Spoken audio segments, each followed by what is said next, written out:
Hi friends, Mohammad Bharmal में आपका फिर से वेलकम करता हूं मोहम्मद ई कंप्यूटर्स के चैनल पर यूट्यूब के। आज की वीडियो में हम बात करेंगे सेशन के बारे में। ये जो सीरीज़ है वो है कुकीज़ और सेशन की मदद से हम लॉगिन और लॉग आउट के जो प्रोसीजर होती है उसके बारे में डिस्कस कर रहे हैं। प्रीवियस जो कुछ भी मैंने वीडियोज़ ऑलरेडी अपलोड कर दिए थे वो कुकीज़ रिलेटेड वीडियोज़ थे, जिसमें पहले तो सबसे पहले मैंने कुकीज़ के बारे में समझाया था और वो लॉगिन के बारे में, कीप मी लॉगिन के बारे में और लॉग आउट के बारे में। आज वीडियो में हम सेशन के इंट्रोडक्शन के बारे में बात करेंगे। जनरली सेशन और कुकीज का जो कुछ भी डिफरेंस होता है वो क्या होता है। कंटिन्यू करने से पहले मैं आपसे एक रिक्वेस्ट करना चाहूँगा, तो मेरे वीडियो देख के आपको कुछ भी अच्छा लगा है, कुछ भी आप जानते हैं, नया सीखते हैं, तो प्लीज़ कमेंट में लिखिए, वीडियो को लाइक कीजिए, तभी मुझे मालूम पड़ेगा कि आप मेरे वीडियो को पसंद कर रहे हैं और तभी मैं आपकी जो कुछ भी रिक्वायरमेंट है उस मुताबिक इससे भी बेहतर वीडियो बना पाऊंगा। लाइक करना मत भूलिए, सब्सक्राइब करना नहीं भूलिए और दोस्तों के साथ शेयर करना। कंटिन्यू करते हैं हमारे टॉपिक को। सेशन और कुकीज़ का जो बेसिक डिफरेंस होता है वो क्या होता है कि कुकीज़ की जो कुछ भी डेटा होता है लोकल ब्राउजर में स्टोर होता है। अगर मोजिला फायरफॉक्स है, गूगल क्रोम है, जो कुछ भी आप ब्राउजर इस्तेमाल कर रहे हैं उसी में डेटा स्टोर होता है। क्लाइंट पीसी में सेशन का डेटा 100% सर्वर में स्टोर होता है, जिसके लिए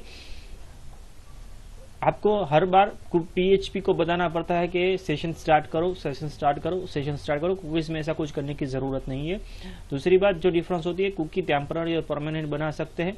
आप टाइम स्टेप लिख सकते हैं कि सो एंड सो डेट तक या सो एंड सो ईयर या मंथ और टाइम तक आपकी कुकीज आपके ब्राउजर में ऐसी की ऐसी स्टोर करी रहे। हर बार आपको यूजर नेम और पासवर्ड लिखने की जरूरत नहीं है। वो कीप मी लॉगिन का जो हर बार आप ऑप्शन देखते हैं वो सेशन में ऐसा कुछ नहीं पॉसिबल है, क्योंकि सेशन हर बार हमेशा टेम्पररी क्रिएट होता है, क्योंकि वो सर्वर में स्टोर होता है। एक बार आपने ब्राउजर क्लोज कर दिया मतलब कि आपका जो कुछ भी सेशन का डेटा था वो डिस्ट्रॉय हो जाएगा। नेक्स्ट टाइम आप जब भी ब्राउजर को स्टार्ट करेंगे तो हर बार वो यूजर नेम और पासवर्ड आपके लिए कंपलसरी हो जाएगा इनपुट करने के लिए। और दूसरा जो बेसिक डिफरेंस है, सभी डेटा जो सर्वर में स्टोर होता है, इसलिए जो कुछ भी सर्वर है पीएचपी सर्वर, तो वो हर बार हर यूजर के लिए एक यूनिक आईडी क्रिएट करता है। वो आईडी होता है 32 कैरेक्टर्स का हेक्साडेसिमल कॉम्बिनेशन का। हेक्साडेसिमल आप जानते ही होंगे, 0 3 9 और A to F की जो कॉम्बिनेशन आती है बाइनरी की, बाइनरी आता है, ऑक्टेल आता है, डेसिमल आता है और बाद में हेक्साडेसिमल। वो हेक्साडेसिमल कॉम्बिनेशन का 62 कैरेक्टर्स का एक आईडी क्रिएट होता है, जिसमें आपका एक यूनिक आईडी क्रिएट होता है और उस मुताबिक आपका वो डेटा स्टार्ट करता है। तो जैसे कि मैंने कहा कि हर पेज में आपको सेशन स्टार्ट ऐसा स्पेसिफाई करना होगा पीएचपी को। ऐसा अगर नहीं करते हैं तो आप डायरेक्टली php.ini की जो मैन फाइल होती है उसमें जाके आप सेशन स्टार्ट को परमानेंटली अनेबल कर सकते हैं, जिस बाद में आपको हर बार हर पेज में लिखने की जरूरत नहीं है कि php में कि सेशन_स्टार्ट। अभी के लिए php.ini का जो मैंने ऑप्शन बताया डायरेक्टली php कॉन्फ़िगरेशन में जाके आप अनेबल कीजिए, उसे मैं इसे कवर नहीं करूंगा। पहले मैनुअल को कवर आप करते हैं। तो सबसे पहले एक न्यू फाइल क्रिएट करते हैं। हम हमारी न्यू फाइल क्रिएट करते हैं तो सबसे पहले यहाँ पे हम लिखेंगे, sorry php already started he है, तो सबसे पहले यहाँ पे हम लिखेंगे सेशन_स्टार्ट। तो अब इस पेज में जो कुछ भी हम पेज को सेव करेंगे बाद में, तो इस पेज में हम सेशन का डेटा इस्तेमाल कर सकते हैं। वेरिएबल जो कुछ भी हमने किसी भी पेज में बनाया है तो इस पेज में हम इसे इस्तेमाल कर पाएंगे। अगर नहीं लिखा है, गलती से रह गया है, तो आप नहीं कर पाएंगे। याद ये रखना है कि सेशन_स्टार्ट सबसे पहला स्टेटमेंट होना चाहिए आपके वेब पेज में। इसके बाद HTML, head tag, body tag, जो कुछ भी CSS, जावास्क्रिप्ट जो कुछ भी है, ये हमेशा उसके बाद आना चाहिए। सबसे पहले जो फर्स्ट स्टेटमेंट एग्जीक्यूट हो वो आपका सेशन_स्टार्ट होना चाहिए, क्योंकि कई बार क्या होता है कि कुछ डेटा सेशन में अगर है तो अगर आप HTML को रेंडर करते हैं तो वो डेटा आपका डिस्प्ले नहीं होगा, क्योंकि बाद में आपको सेशन ने स्टार्ट करवाया है। अगर आप PHP का पुराना वर्जन यूज कर रहे हैं तो हेडर की हमेशा आपको एक वार्निंग मैसेज डिस्प्ले होती है, क्योंकि उसमें क्या होता है कि एक बार आपका कंट्रोल जो क्लाइंट में आ गया, मतलब कि आपने HTML या जावास्क्रिप्ट या CS का कोई भी टैग और एज ए आउटपुट PHP में रेंडर करवा दिया है, इंटरप्रेट करवा दिया है, तो आपका जो कुछ भी कंट्रोल था, बेसिक कंट्रोल, वो क्लाइंट साइड ट्रांसफर हो गया है। तो वापस आप सर्वर में शिफ्ट नहीं हो सकते हैं अनलेस यूजर कोई भी एक इवेंट क्रिएट करे। माने के लिए कहीं भी क्लिक किया और आप क्लिक करके एजेक्स के या jQuery की मदद से आप सर्वर में वापस जा रहा है, वो अपने आप सर्वर में कुछ भी जाएगा नहीं। नए वर्जन में तो ऐसी कोई दिक्कत नहीं है। फिर भी मैं आपको ये कहना चाहूंगा कि हर बार आप सेशन अंडरस्कोर स्टार्ट का सबसे पहला स्टेटमेंट कहीं कैसे भी करके एग्जीक्यूट करवा दीजिए। अब सेशन में वेरिएबल हमें स्टोर करना है, तो कुकीज में हम सेट कुकीज का फंक्शन का इस्तेमाल करते हैं। इसमें कोई ऐसा स्पेशल फंक्शन नहीं है। पहले एक फंक्शन आता था सेशन अंडरस्कोर रजिस्टर, वो अब नए वर्जन में निकाल दिया गया है। अब डायरेक्टली सेशन वेरिएबल जैसे कि $_ कुकी वेरिएबल था, डायरेक्टली आप सेशन वेरिएबल में उसका डेटा स्टोर करवा सकते हैं। स्टार्ट करते हैं डेटा स्टोर करवाने के लिए। यह हमारा सेशन वेरिएबल है, ग्लोबल वेरिएबल आता है। इसमें हम हमारा फॉर एग्जांपल यूनेम ऐसा स्टोर करवाते हैं, मोहम्मदी ऐसा हमने स्टोर करवा दिया। अब इस डेटा को हमें कहीं भी दूसरे पेज में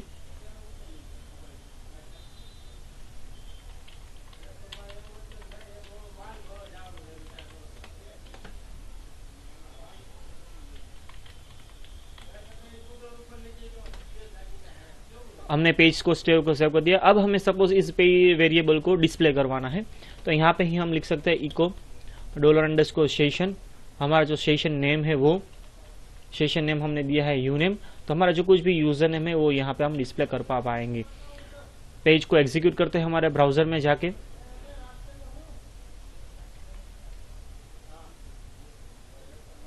यहाँ पे आप देख सकते हैं यूजर नेम हमारा डिस्प्ले हो गया। अब जो मेन पॉइंट है वो यहाँ का मान लीजिए हमने सेशन अंडरस्कोर स्टार्ट गलती से लिखा ही नहीं है। पेज को रिफ्रेश करेंगे फिर से हम,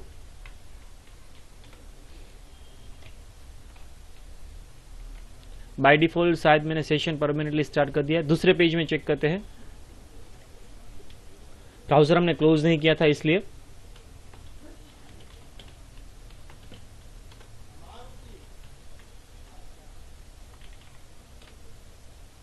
simple echo statement without end session underscore start, इसको सेव करते हैं विथ पेज 1.php। ब्राउजर में आ जाते हैं, बैक जाके हमारा जो पेज 2 है वो एग्जीक्यूट करें। यहाँ पे आप देख सकते हैं नोटिस हमें मिल गई, क्योंकि हमने इस पेज में सेशन अंडरस्कोर स्टार्ट स्पेसिफाई नहीं किया है। अब इस पेज में हम स्टार्ट करते हैं, सेव कर दिया, रिफ्रेश करते हैं, देख सकते हैं अब हमारा यूजर नेम यहाँ पे अवेलेबल हो गया है। अब मान लीजिए हम एक और वेरिएबल बनाते हैं,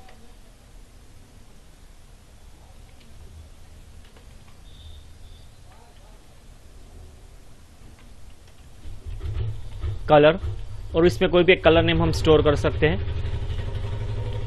ब्लैक कलर मैंने स्टोर करवा दिया।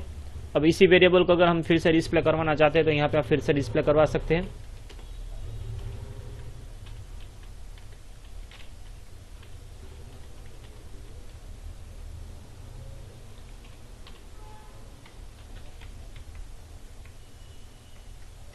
यहाँ पे रिफ्रेश कीजिए।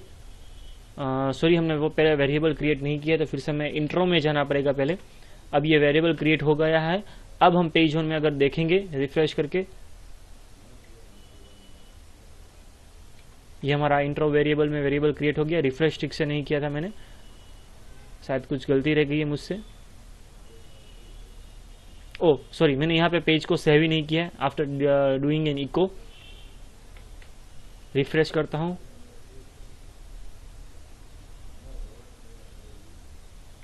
कुछ और गलती रह गई है।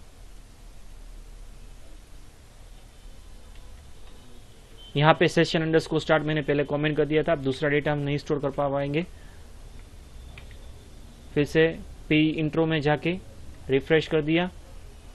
अब पेज 1 में आएंगे, देखिए अब ब्लैक मिल गया। सॉरी, जो कुछ भी मेरी लॉजिकल मिस्टेक थी उसके लिए। अब जो कुकीज का हमने सेकंड पार्ट कंसीडर किया था, टेम्पररी कुकीज के बाद परमानेंट कुकीज, जो ब्राउजर क्लोज करने के बाद भी स्टोर रहनी चाहिए। अब ब्राउजर को हम क्लोज कर देते हैं। यहां से फिर से ब्राउजर में आते हैं। अब पेज 1 को डायरेक्टली एग्जीक्यूट करवा के देखते हैं। पेज जो इंट्रो का बना था उसे मैं एग्जीक्यूट नहीं करवाऊंगा। पेज 1 में आके देखिए अगर, तो दोनों की हमें नोटिस मिलेगी, क्योंकि अब वो वेरिएबल एग्जिस्ट नहीं है। सेशन का बाय डिफॉल्ट जो डेटा होता है टेम्पररी होता है, परमानेंट आप उसे नहीं कर सकते।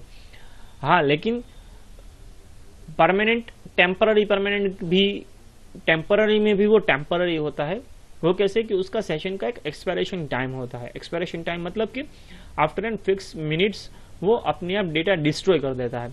मान लीजिए कि कहीं आपको इमरजेंसी में जाना पड़ा, आप ये लॉग आउट करना भूल गए, ब्राउजर क्लोज करना भूल गए, सिस्टम को भी आपने क्लोज नहीं किया, आप ऐसे ऐसे सिस्टम चालू रख के कहीं भी चले गए तो सेशन का आपने लॉगिन जो कुछ भी डेटा किया है वो आफ्टर एन इंटरवल डिलीट हो जाएगा अपने आप।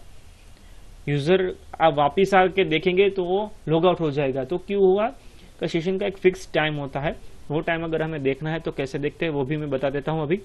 उसका जो हमने हमारा जो पेज है पेज 1, यहाँ पे हम लिख सकते हैं echo your session data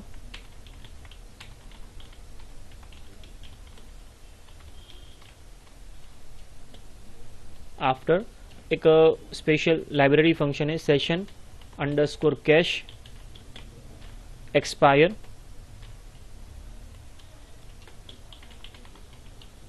minutes. ये हमने पेज 1 में स्टेटमेंट लिखा है। रिफ्रेश करते हैं पेज 1 को, यहाँ पे आप देख सकते हैं your data will be expire after 180 minutes. जो टाइम फॉर्मेट है 180 का है, मतलब कि 3 घंटे के बाद जब आप रिटर्न हो गए तो डेटा अपने आप डिस्ट्रॉय हो जाएगा। 3 घंटे तो कुछ कम नहीं है, बहुत ज़्यादा हो जाते हैं। तब तक में आप कई यूज़र, अगर मल्टी यूज़र पीसी है तो कई यूज़र आके बैठ के उसमें आपको डेटा कुछ भी एक्सेस कर पाएंगे। तो अगर ऐसा नहीं कराएं तो इंट्रो में पेज में जाके एक बार इंट्रो वेरिएबल जो क्रिएट था हम बना दिया। अब यहाँ पे आप देख सकते हैं, अब ये हमें टाइम सपोज चेंज करना है तो बहुत आसान है। ये जो फंक्शन है गेट एंड सेट दोनों कर सकते हैं, मतलब कि करंट एक्सपायरेशन टाइम क्या है वो भी डिस्प्ले करेगा, मतलब कि गेट कर सकते हैं। अब सेट करना है तो ये जो स्टेटमेंट है यहाँ पे हम लिखेंगे, यहाँ पे हम 30 स्पेसिफाई कर देते हैं, ये सेट हो गया। अब ये जो एक्सपायरेशन टाइम 180 मिनट्स का था वो हो गया है 30 मिनट्स का, देख सकते हैं आप यहाँ पे 30 मिनट्स हो गया। तो जो कुछ भी मोहम्मदी और ब्लैक जो दो डेटा मैंने स्टोर करवाया है, ऐसे कैसे मैंने ब्राउजर 30 मिनट्स तक रहने दिया है, तो 30 मिनट्स के बाद वो अपने आप डिस्ट्रॉय हो जाता है। ये स्पेशली बैंक वेबसाइट होती है, ऑनलाइन एग्जामिनेशन वेबसाइट होती है, उसमें बहुत काम आता है। अगर यूज़र के लॉग आउट करने बिना कहीं चला जाता है तो बैंक, तो अगर बैंकिंग और ऐसी सिक्योर साइट है तो मैं तो पसंद करूंगा कि आप यहाँ पे 15 मिनट्स ही रखें कि आफ्टर 15 मिनट्स आपका ऑटोमेटिक लॉग आउट हो जाना चाहिए। हर बार आपको लॉगिन करना चाहिए, 30 भी इनफ है। अब मैन्युअली सपोज आपको डेटा डिस्ट्रॉय करवाना है, मान लीजिए ये कलर नेम है तो कलर नेम आपको डिस्ट्रॉय करवाना है, तो मैन्युअली डिस्ट्रॉय करवाने की 2 मेथड है। एक जो लाइब्रेरी वेरिएबल फंक्शन आता है, वो लाइब्रेरी फंक्शन आता है session underscore unset. Session underscore unset अगर सपोज आप लिखते हैं तो सेशन के जितने भी डेटा है वो सब अपने आप एक साथ ही डिस्ट्रॉय हो जाएगी। जैसे कि अभी हमने 2 वेरिएबल्स क्रिएट किए हैं तो दोनों variable at the same time destroy हो जाए, सेशन के जितने डेटा है। यहाँ पे एक और बीआर ऐड करता था, बीआर ऐड कर दिया है मैंने। अब जो मैंने कॉपी पेस्ट किया है तो यहाँ पे डिस्प्ले होना चाहिए, ये मैसेज आएगा वेरिएबल डिस्ट्रॉय हो गए हैं, तो यहाँ पे मॉर्निंग मैसेज हमें मिलना चाहिए। देख सकते ये नेम पहले डिस्प्ले हुआ, कलर नेम डिस्प्ले हुआ, मैसेज डिस्प्ले हुआ, जो दूसरी बार हमने डिस्प्ले किया था यहाँ पे हमारा मैसेज नोटिस का मिल गया। अगर इंडिविजुअली डिलीट करना चाहते हैं, मान लीजिए सिर्फ आपको कलर ही डिलीट करना है, सेशन के जितने भी वेरिएबल्स आपने क्रिएट किए थे सब आपको डिस्ट्रॉय नहीं करने हैं, आपको कोई एक ही वेरिएबल डिस्ट्रॉय करना है, तो सिंपल लाइब्रेरी फंक्शन आता है not of the session category. Simple library function आता है अनसेट, और अनसेट फंक्शन में स्पेसिफाइड वेरिएबल आप लिख सकते हैं। मान लीजिए कलर हमें रिमूव करना है तो आप यहाँ पे लिख सकते हैं कलर, तो अब यूजर नेम जो कुछ भी था वो वैसे का वैसा ही रहेगा। अब जो कलर वेरिएबल में जो हमारा कलर नेम है वो डिस्ट्रॉय हो जाएगा। देखते हैं हम यहाँ पे क्या होता है। सॉरी, हमने सभी वेरिएबल को डिस्ट्रॉय कर दिया है, तो सबसे पहले हमने फिर से इंट्रो पेज में जाना पड़ेगा, फिर से वेरिएबल क्रिएट करेंगे, बैक आएंगे, अब पेज 1 में आएंगे। देख सकते हैं आप हमारे जो कलर वेरिएबल दूसरी टाइम हमने डिस्प्ले किया है वो हो नहीं पाया है। तो सेशन के बारे में इतना ही। एक और library function session underscore ID के बारे में बताना भूल गया, जो 32 कैरेक्टर्स का मैंने हेक्साडेसिमल के बात किया था। योर आईडीज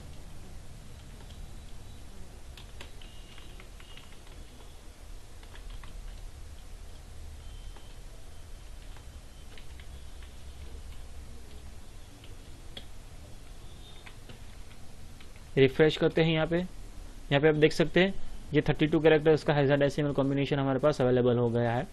ये दूसरी नोटिस क्यों है, क्योंकि पहले हमने जो प्रीवियस टाइम एग्जीक्यूट किया था उसमें हमने कलर को डिस्ट्रॉय कर दिया था, तो नेक्स्ट टाइम हमें उसके यहाँ भी वार्निंग मैसेज मिल गया। ये हमारा 32।